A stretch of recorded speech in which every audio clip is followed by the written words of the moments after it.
নমস্কাৰ মৰমৰ ছাত্ৰ ছাত্ৰীসকল আমাৰ পঢ়ালি নামৰ এই ইউটিউব চেনেলটোলৈকে তোমালোক সকলোকে স্বাগতম জনাইছোঁ। এই ভিডিঅ'টোত তোমালোকৰ এছামিজ MIL টেক্সটবুকখনৰ উভতি নহাৰ কবিতা নামৰ পাঠটিৰ সকলোবিলাক প্ৰশ্ন উত্তৰ আলোচনা কৰিম। ভিডিঅ'টো তোমালোকে শেষলৈকে চাবা।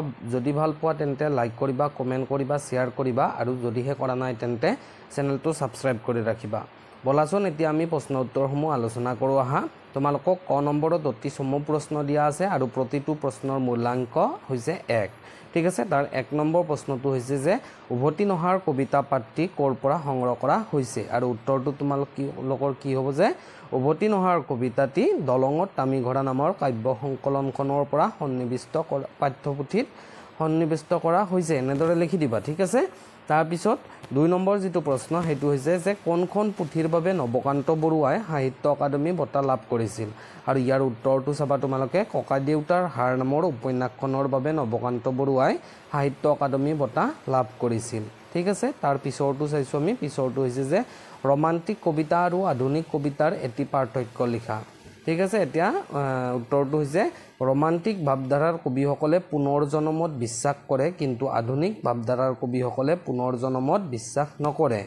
তেওঁলোকে ভাবে যে এই পৃথিৱীৰ পৰা এবাৰ গুচি গ'লে মানুহ পুনৰ উভতি আহিব নোৱাৰে। ঠিক আছে, এতিয়া 4 নম্বৰ যিটো প্ৰশ্ন সেইটো হৈছে যে উভতি নহাৰ কবিতা কোন শ্ৰেণীৰ কবিতা। উত্তৰটো চাবা তোমালোকে, উভতি নহাৰ কবিতা আধুনিক শ্ৰেণীৰ কবিতা। 5 নম্বৰ প্ৰশ্নটো হৈছে যে তামিঘৰা শব্দটিৰ অৰ্থ লিখা। উত্তৰটো চাবা, তামিঘৰা শব্দটিৰ অৰ্থ হৈছে তম্বু। 6 নম্বৰ প্ৰশ্নত তোমালোকক চমু প্ৰশ্ন দিয়া আছে আৰু প্ৰতিটো প্ৰশ্নৰ মূল্যাংক 2 অথবা 3। ঠিক আছে, তাৰ যিটো 1 নম্বৰ প্ৰশ্ন সেইটো চাবা তোমালোকে। নৱকান্ত বৰুৱাৰ 3খন কবিতা পুথিৰ নাম লিখিব দিছে তোমালোকক। উত্তৰটো চাবা তোমালোকে যে নৱকান্ত বৰুৱাৰ 3খন কবিতা পুথিৰ নাম হ'ল হে অৰণ্য হে মহানগৰ, এটি দুটি 11টি তৰা আৰু দলঙত তামিঘৰা। ঠিক আছে, তাৰপিছত 2 নম্বৰ যিটো প্ৰশ্ন সেইটো চাবা। নৱকান্ত বৰুৱাই ৰচনা কৰা 2খন উপন্যাসৰ নাম লিখা। নৱকান্ত বৰুৱাই ৰচনা কৰা 2খন উপন্যাসৰ নাম লিখিব দিছে আৰু উপন্যাস 2খন হ'ব। নৱকান্ত বৰুৱাই ৰচনা কৰা 2খন উপন্যাসৰ নাম হ'ল ককাইদেউতাৰ হাড় আৰু গৰমা কুঁৱৰী। ঠিক আছে, তাৰপিছত 3 নম্বৰ প্ৰশ্নটো হৈছে নৱকান্ত বৰুৱাই শিশু আৰু চেমনীয়াৰ উপযোগীকৈ ৰচনা কৰা 2খন গ্ৰন্থৰ নাম লিখা। উত্তৰটো হৈছে যে নৱকান্ত বৰুৱাই শিশু আৰু চেমনীয়াৰ উপযোগীকৈ ৰচনা কৰা 2খন গ্ৰন্থৰ নাম হ'ল আখৰৰ জলঙা আৰু শিয়ালি পালেগৈ ৰতনপুৰ। তাৰপিছৰ প্ৰশ্নটো যিটো কবিৰ মতে জীয়াই থকাৰ মন্ত্ৰ কি। জীয়াই থকাৰ ধেমালিটো কবিয়ে কেইবাৰ খেলিছে। উত্তৰটো হৈছে যে কবি নৱকান্ত বৰুৱাৰ মতে যন্ত্ৰণা হৈছে জীয়াই থকাৰ মন্ত্ৰ। কবিয়ে পৃথিৱীখনক প্ৰাণ ভৰি ভাল পায়, তথাপিও কবিয়ে কিন্তু তেওঁ এই কথাৰ সৈতে অৱগত যে এবাৰ গুচি গ'লে কোনেও এই পৃথিৱীলৈকে ঘূৰি নাহে আৰু এয়াই হৈছে জগতৰ চিৰন্তন সত্য। সেয়েহে তেওঁ যন্ত্ৰণা সহ্য কৰি হ'লেও যিমান দিনলৈকে পাৰে জীয়াই থকাৰ আগ্ৰহ প্ৰকাশ কৰিছে। জীয়াই থকাৰ ধেমালিটো কবিয়ে এবাৰেই খেলাৰ কথা কবিতাটিত উল্লেখ কৰিছে। এইখিনি তোমালোকে পেৰাগ্ৰাফ চেঞ্জ কৰি লিখিবা। ইয়াতে এইটো কিন্তু ছেম লাইন হ'ব, ইয়াৰ পৰা কণ্টিনিউ এনেকুৱা। এইটো মোৰ টাইপ কৰোঁতে অলপমান এনেকুৱা ষ্ট্ৰাকচাৰটো চেঞ্জ হৈ গৈছে, তোমালোকে এইখিনি মিলাই লিখি ল'বা। ঠিক আছে, এতিয়া 5 নম্বৰ যিটো প্ৰশ্ন সেইটো চাবা। কবিৰ মতে পৃথিৱীলৈকে নতুন মানুহ আহিলে কি পৰিৱৰ্তন হ'ব। উত্তৰটো চাবা তোমালোকে। উভতি নহাৰ কবিতাৰ কবি নৱকান্ত বৰুৱাই জীৱনৰ চিৰন্তন সত্যটি উপলব্ধি কৰিব পাৰিছে। কবিয়ে কৈছে যে তেওঁ উভতি যোৱাৰ পিছত যিসকল নতুন মানুহ পৃথিৱীলৈ আহিব তেওঁলোকৰ কাম কাজত নতুন চিন্তা নতুন ধ্যান ধাৰণাৰ প্ৰকাশ ঘটিব। তাত কবিৰ কোনো চিন চাপ নাথাকিব। জীৱনৰ বকুল পাহ কবিয়ে এবাৰেই বুটলিছে, পিছত এই পাহ বকুল বুটলিবলৈ আন কোনোবা আহিব, কিন্তু সেয়া হ'ব নতুন মানুহ যি কবিতকৈ সম্পূৰ্ণ পৃথক। ঠিক আছে, তাৰপিছত আমি দীঘল প্ৰশ্ন, প্ৰতিটো প্ৰশ্নৰ মূল্যাংক 4 অথবা 5 থাকিব। তাৰ যিটো প্ৰথম প্ৰশ্ন 1 নম্বৰ সেইটো চাইছোঁ। কবিয়ে কিয় পৃথিৱীলৈ উভতি নাহে বুলি ভাবিছে বুজাই লিখা। উত্তৰটোত চাবা তোমালোকে। উভতি নহাৰ কবিতাৰ কবি নৱকান্ত বৰুৱা হৈছে আধুনিক ভাৱধাৰাৰ কবি। তেওঁ বিশ্বাস কৰে যে এই পৃথিৱীৰ পৰা এবাৰ গুচি গ'লে মানুহ পুনৰ উভতি আহিব নোৱাৰে। মৃত্যুৱে হৈছে শেষ পৰিণতি, মৃত্যুৰ পাছত মানুহৰ একো অৱশিষ্ট নাথাকে। এই পৃথিৱীত জন্ম লাভ কৰিলে এদিন নহয় এদিন মৰিবই লাগিব। কবিয়ে জগতৰ এই চিৰন্তন সত্যটি উপলব্ধি কৰিব পাৰিছে। সেয়েহে তেওঁ জগতখনৰ প্ৰাণ ভৰি ভাল পোৱা স্বত্তেও এবাৰ গুচি গ'লে যে আকৌ উভতি নাহে বা উভতি আহিব নোৱাৰে বুলি জগতখনৰ এই চিৰন্তনতাক স্বীকাৰ কৰি লৈছে আৰু অশেষ যন্ত্ৰণা ভোগ কৰি হ'লেও যিমান দিনলৈকে পাৰে, এইটো তোমালোকৰ যিমান দিনলৈকে হৈছে এইটো তোমালোকে দিনলৈকে কৰি ল'বা, যিমান দিনলৈকে পাৰে হেঁপাহেৰে জীয়াই থকাৰ আগ্ৰহ প্ৰকাশ কৰিছে। ঠিক আছে, তাৰ পিছৰ প্ৰশ্নটো উভতি নহাৰ কবিতাটিৰ মূল ভাৱ লিখা। মূল ভাৱটো চাবা এতিয়া তোমালোকে। কবি নৱকান্ত বৰুৱা ৰচিত উভতি নহাৰ কবিতা আধুনিক অসমীয়া কবিতাৰ বিশেষ ৰূপৰ এক প্ৰকাশ সাৰ্থক কবিতা। উক্ত কবিতাটি নৱকান্ত বৰুৱাদেৱৰ দলঙৰ তামিঘৰা নামৰ কাব্যগ্ৰন্থখনৰ অন্তৰ্গত। কবিতাটিত পৃথিৱীৰ প্ৰতি কবিৰ অন্তৰৰ গভীৰ ভালপোৱাৰ কথা বিভিন্ন ভাৱ আৰু ভাষাৰে প্ৰকাশ কৰিছে। ইয়াৰ মাজেৰে প্ৰকাশ পাইছে জগতৰ চিৰন্তনতা। কবিয়ে পৃথিৱীখনক প্ৰাণ ভৰি ভাল পায়। এই ভালপোৱা পৃথিৱীখনক এৰি যাবলৈ কবিৰ একেবাৰেই মন নাই। কিন্তু তেওঁ জগতৰ চিৰন্তন সত্যটো উপলব্ধি কৰিব পাৰিছে যে পৃথিৱীলৈ কবি পুনৰ উভতি নাহে। অকল কবিয়ে নহয়, কোনো মানুহ পৃথিৱীৰ পৰা গুচি যোৱাৰ পিছত উভতি নাহে। এই কথাই কবিৰ মনত দুখ দিছে।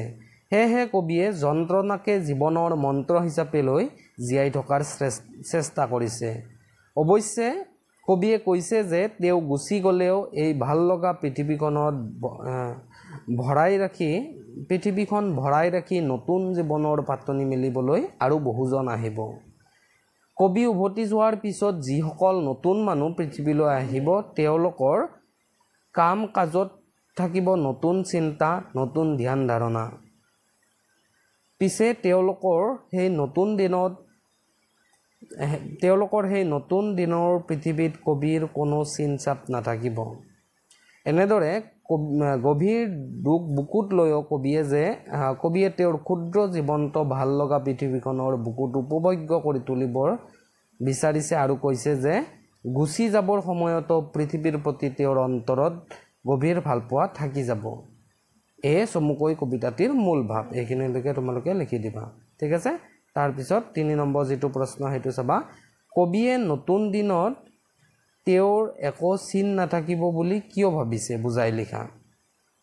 উত্তৰটো চাবা তোমালোকে। উভতি নহাৰ কবিতাটিৰ জৰিয়তে কবি নৱকান্ত বৰুৱাৰ পৃথিৱীৰ প্ৰতি গভীৰ প্ৰেম প্ৰকাশ পাইছে। অৱশ্যে তেওঁ এই কথাও কৈছে যে এবাৰ উভতি যোৱাৰ পিছত এইখন পৃথিৱীলৈকে পুনৰ উভতি নাহে। মানুহ জন্মিলে মৃত্যু অনিবাৰ্য। এই জগতলৈ মানুহ নদীৰ অন্ত নাইকিয়া সোঁতৰ নিচিনাকৈ আহি আছে আৰু নিজ নিজ কাৰ্য সমাধা কৰি আঁতৰি পৰিব। কবি উভতি যোৱাৰ পিছত যিসকল জগতলৈ আহিব তেওঁলোকে সম্পূৰ্ণ নতুন ভাৱেৰে নতুন দিনত নিজ নিজ জীৱনবোৰক গঢ় দিব। এবাৰ আঁতৰি যোৱাৰ পিছত তেওঁলোকৰ কোনো অস্তিত্ব নাথাকিব। সেয়েহে কবিয়ে কৈছে যে নতুন দিনত পৃথিৱীলৈ অহা মানুহবোৰৰ ওচৰত পুৰণা দিনৰ কবিৰ কোনো চিন মোকামেই নাথাকিব। তাৰপিছৰ যিটো প্ৰশ্ন সেইটো চাবা। উভতি নহাৰ কবিতাটিত পৃথিৱীৰ প্ৰতি কবিৰ ভালপোৱা কেনেদৰে প্ৰকাশ পাইছে বুজাই লিখা। উত্তৰটো চাবা তোমালোকে। আধুনিক কবিতাৰ কবি নৱকান্ত বৰুৱা জন্মান্তৰবাদত অবিশ্বাসী। তেওঁৰ মতে মৃত্যুৰ পিছত কোনো লোক পৃথিৱীলৈকে পুনৰ উভতি নাহে। কবিয়ে এই পৃথিৱীখনক প্ৰাণ ভৰি ভাল পায়। যিহেতু তেওঁ জানে যে মৃত্যুৰ পিছত তেওঁ কেতিয়াও পুনৰ উভতি নাহে, সেয়েহে তেওঁ যিমান দিনলৈকে পাৰে এইখন পৃথিৱীত হেঁপাহেৰে জীয়াই থকাৰ হাবিয়াস কৰিছে। তেওঁ কৈছে যে যন্ত্ৰণা হৈছে জীৱনৰ মন্ত্ৰ। সেয়েহে তেওঁ নানা যন্ত্ৰণা আৰু কষ্ট সহ্য কৰি হ'লেও জীয়াই থাকিবলৈ চেষ্টা কৰিছে। তেওঁ আকৌ কৈছে যে জীয়াই থকাটো এটা ধেমালিহে মাত্ৰ আৰু এই ধেমালিটো তেওঁ জীৱনত এবাৰহে খেলিল বুলি দুখ প্ৰকাশ কৰিছে। এই পৃথিৱী এৰি যাবলৈ কবিৰ একেবাৰেই মন নাই। হেৰাই যোৱাৰ দুখত কবিয়ে যেন অকলেই হাঁহে। তথাপি তেওঁ এই কথা স্বীকাৰ কৰি লৈছে যে তেওঁ উভতি আহিব নোৱাৰে বা উভতি নাহে। এনেদৰে কবিতাটিৰ জৰিয়তে কবিৰ অন্তৰত থকা পৃথিৱীৰ প্ৰতি গভীৰ প্ৰেম ভাৱ বিভিন্ন ভাৱ আৰু ভাষাৰে প্ৰকাশ পাইছে। এতিয়া 5 নম্বৰত তোমালোকক প্ৰসংগ সংগতি দৰ্শাই ব্যাখ্যা কৰিবলৈ দিছে ক নম্বৰ যেটো হেতু চাবা ব্যাখ্যাটো যন্ত্ৰ নামৰ জিয়াৰ মন্ত্ৰ সেই মন্ত্ৰকে গালো জিয়াই থকাৰ ধেমালিতো মই এবাৰেই খেলি গলো এতিয়া ব্যাখ্যাটো চাবা তোমালোকে বাক্য কবিতা ভাকি আমাৰ পাঠ্যপুথি সাহিত্য সৌৰভৰ অন্তৰ্গত আধুনিক কবি নৱকান্ত বৰুৱা ৰচিত উভতি নহাৰ কবিতা শীৰ্ষক কবিতাটিৰ পৰা তুলি অনা হৈছে উক্ত কবিতা ভাকিৰ যোগেদি কবিৰ অন্তৰত পৃথিৱীৰ প্ৰতি থকা গভীৰ প্ৰেম ভাৱ প্ৰকাশ পাইছে কবিয়ে এই পৃথিৱীখনক প্ৰাণ ভৰি ভাল পায় কিন্তু তেওঁ এই কথা জানে যে এবাৰ গুচি যোৱাৰ পিছত তেওঁ আৰু কেতিয়াও এই পৃথিৱীলৈকে উভতি আহিব নোৱাৰে হেহে নানা দুখ যন্ত্ৰণাৰ মাজতো কবি পৃথিৱীৰ বুকুত জীয়াই থকাৰ ইচ্ছা প্ৰকাশ কৰিছে কাৰণ তেওঁ জানে যে দুখৰ মাজত হলেও এই পৃথিৱীত জীয়াই থকাৰ সুযোগ এবাৰহে লাভ কৰিব ঠিক আছে এতিয়া খ নম্বৰ প্ৰশ্নটো চাবা কোনোবা আহিব মোৰ দৰে কোনোদিনা মোৰ হুৰতে বাজিব নতুন বিনা ওহো হেয়া হ'ব নতুন মানুহ সেই দিন হ'ব নতুন দিন মোৰ তাত একো নাথাকে চিন এইখিনি ব্যাখ্যা কৰিবলৈ দিছে এতিয়া চাবা ব্যাখ্যাটো উদ্ধৃত কবিতা ভাকি আমাৰ পাঠ্যপুথি সাহিত্য সৌৰভৰ অন্তৰ্গত নৱকান্ত বৰুৱাৰ ৰচিত উভতি নহাৰ কবিতাৰ শীৰ্ষক কবিতাটিৰ পৰা তুলি দিয়া হৈছে তাৰ পিছত চাবা উক্ত কবিতা ভাকিৰ মাজেৰে জন্মান্তৰবাদত অবিশ্বাসী কবি নৱকান্ত বৰুৱাই তেওঁৰ মৃত্যুৰ পিছত যে এই পৃথিৱীত তেওঁৰ কোনো চিন চাপ ৰৈ নাথাকিব সেই কথাক লৈ দুখ প্ৰকাশ কৰিছে তাৰ পিছত পেৰাগ্ৰাফ চেঞ্জ কৰি লিখিবা জন্মান্তৰবাদত বিশ্বাস নকৰিলেও পৃথিৱীখনৰ প্ৰতি আছে কবিৰ গভীৰ ভালপোৱা এই পৃথিৱীখনক এৰি যাবলৈ কবিৰ অকনো মন নাই কবিয়ে কৈছে যে তেওঁৰ মৃত্যুৰ পিছত তেওঁৰ ঠাইত এই পৃথিৱীত কোনোবা নতুন মানুহ আহিব কিন্তু সেই মানুহ হ'ব কবিৰ সৈতে সম্পূৰ্ণ পৃথক যিয়ে সম্পূৰ্ণ নতুন ভাৱেৰে নতুন দিনত নিজ নিজ জীৱনবোৰ গঢ় দিব কবিৰ চিন্তা চৰ্চা ধ্যান ধাৰণা সকলোবোৰ যেন এই নতুন দিনত পৃথিৱীৰ বাবে অপৰিচিত অপ্ৰাসংগিক হৈ পৰিব তাত তেওঁৰ কোনো চিন চাবেই ৰৈ নাথাকিব এইদৰে কবিতা ভাকিৰ মাজেৰে কবিয়ে প্ৰাণ ভৰি এটো প্ৰণ হৈ আছে তোমালোকে এটো কাৰেকচন কৰি লবা প্ৰাণ ভৰি হ'ব এটো ঠিক আছে ভালপোৱা কবিয়ে প্ৰাণ ভৰি ভালপোৱা এই পৃথিৱীখনলৈ পুনৰ যে উভতি আহিব নোৱাৰে সেই কথাক লৈ আক্ষেপ প্ৰকাশ কৰিছে মৰমৰ ছাত্ৰ ছাত্ৰীসকল আজিৰ ভিডিঅ'ত আমি ইমানখিনি আলোচনা কৰিলো আশা কৰোঁ তোমালোকে এই ভিডিঅ'টোৰ দ্বাৰা উপকৃত হ'বা ধন্যবাদ